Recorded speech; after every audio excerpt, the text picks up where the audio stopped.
Hello students. We already know about the states of matter. There are 5 states of matter. What are those?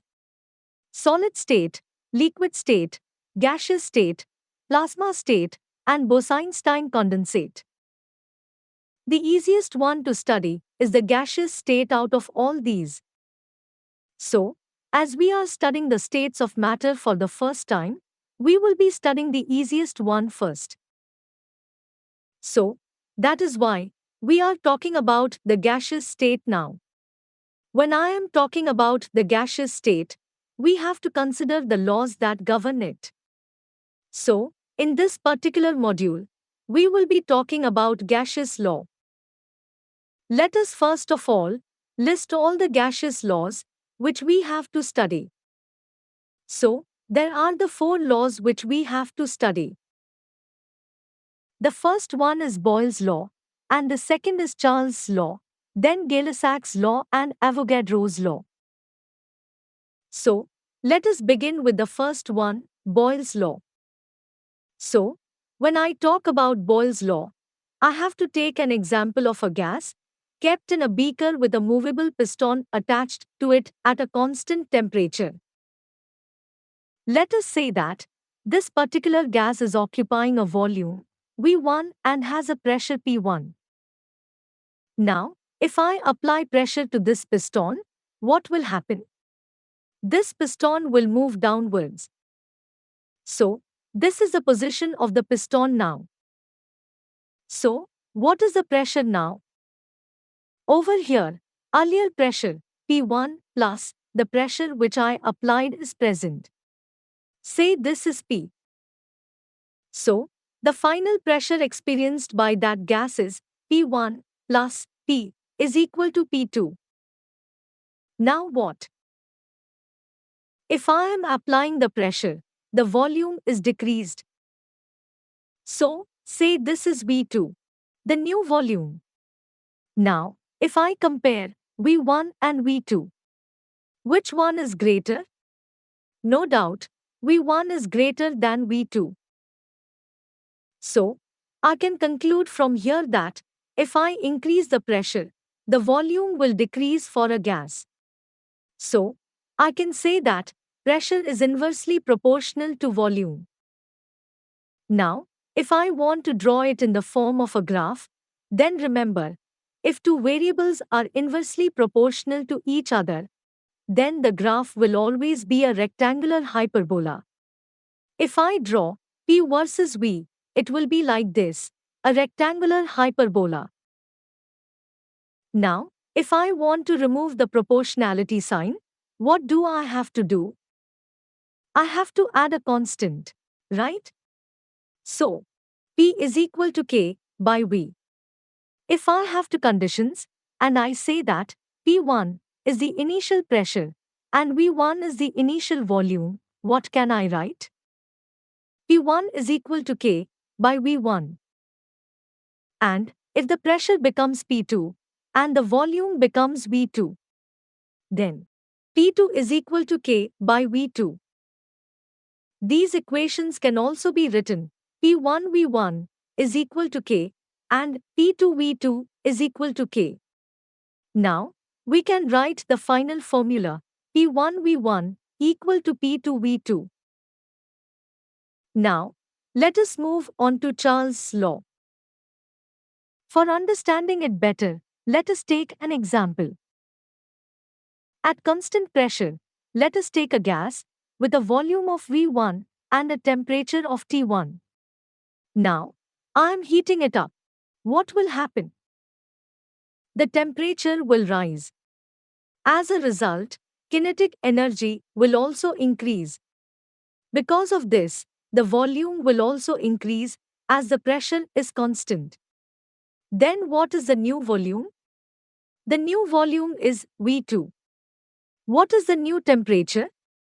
The new temperature is T2. So, what I can write over here? I can write that V1 is smaller than V2.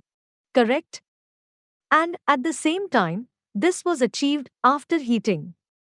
So, this is achieved by the rise in temperature. That means T1 is smaller than T2. So, over here, from this, it is clear that V is directly proportional to T. Remember, if any two variables are directly proportional, the particular graph will be a straight line passing through the origin. To remove the proportionality sign, we must introduce a constant. So, V is equal to Kt. So, that is the relation which is given by Charles' law. Yeah, I can write it in terms of V1 and V2. So let us write that first. So, for the first condition, we can write it V1 by T1 is equal to K. And for the second condition, I can write it V2 by T2 is equal to K. Finally, we can say that V1 by T1 is equal to V2 by T2. So, now let us see about Gay-Lussac's law. When I am talking about Gay-Lussac's law, remember that we have to take a closed vessel. So, when I am taking a gas in a closed container, the volume is fixed, the pressure is P1, and the temperature is set at T1. So, when we heat it, what will happen? The pressure and temperature will change to P2 and T2. Why is it happening? Why is the pressure changing?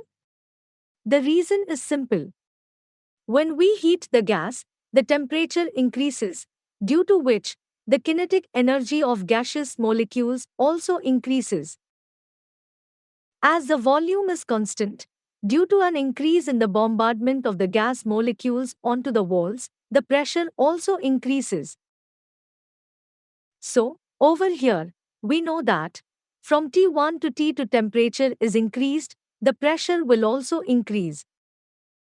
That implies P is directly proportional to temperature. That is what Gay-Lussac's law tells us. For P versus T, it will be a straight line passing through the origin. Now, to remove that proportionality sign in the given relation, what do I have to do? I have to write a constant, correct? So, we have P by T is equal to K. So, from here, I can also write for two different conditions. P1 by T1 is equal to P2 by T2. How are we getting that? We already discussed that in Charles' law and Boyle's law. So, as we are done with Gay-Lussac's law, now let us move on to the next law. Now, what is the last one? Yes, it is Avogadro's law. So, for understanding this, let us take an example. I am taking two balloons here. So, over here, this one has a volume of V1 and this one has a volume of V2. Now, tell me something. Which one will have more amount of air in it? No doubt. This one is right. So, in this, the number of moles of air is more. So, if the number of moles in this one is N2 and in this it is N1, which one has more number of moles of gas? This one is obviously correct. And also, I can say that V2 is more than that of V1.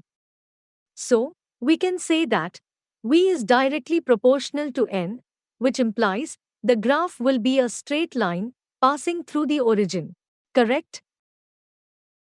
Now, to remove the proportionality sign from the relation, we add a constant k, that is, V by N is equal to k.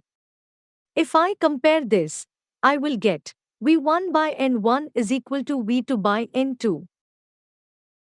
So, as we reach the end of the module, let us summarize the first one, which we had studied in the gaseous law. The first one is Boyle's law, which tells us that P is inversely proportional to V.